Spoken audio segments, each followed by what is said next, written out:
আমার অতীব প্রিয় ডক্টর আলমগীর বিশ্বাস,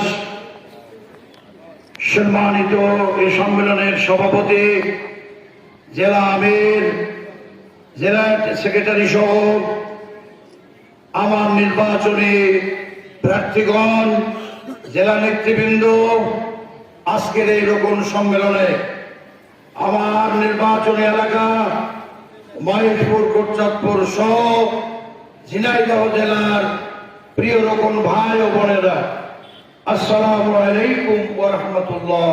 ওয়ালাইকুম আসসালাম। আমি প্রথমেই যে কথা বলতে চাই,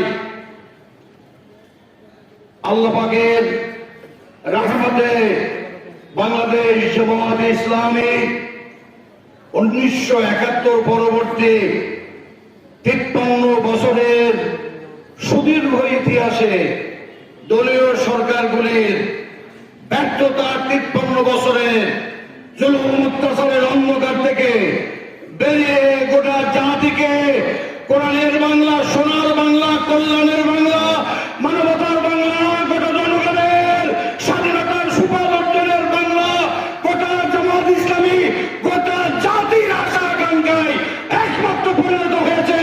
অতীতের সব দল ব্যর্থ হয়েছে।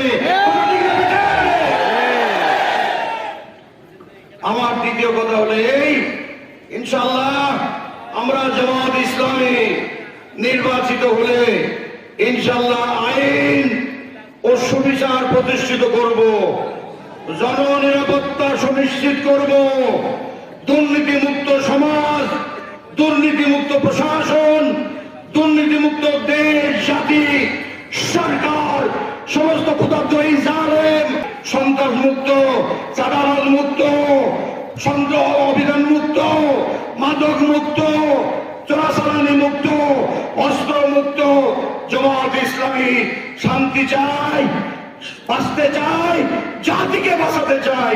ইনশাআল্লাহ আগামী জাতীয় সংসদ নির্বাচনে আমার মহেশপুর, কোটচাঁদপুর না 4টে আসনে পাস করব। আমার ব্যাপারে অনেক কথা হয়, আমি পরিষ্কার করে আশাবাদী ও আশাদীপের মালিক এত বেশি ভোট মহেশপুর, কোটচাঁদপুর পাবে, গোটা জাতি আমাদের দিকে তাকাবে ইনশাআল্লাহ। আল্লাহ আমাদের সকলকে দেশ ও জাতির কল্যাণে আদর্শ ঝিনাইদহ, মহেশপুর, কোটচাঁদপুর গরিব মিলাব, মিলিব, মনের মাধুরী মিশিয়ে সারা জীবন না খেয়ে মরবো, এক লোক হারাম খাবো না, খাবো না, খাবো না ইনশাআল্লাহ। অতীতের ইতিহাস পাল্টিয়ে জীবন বদলিয়ে কোরআন কেন্দ্রিক, নবী কেন্দ্রিক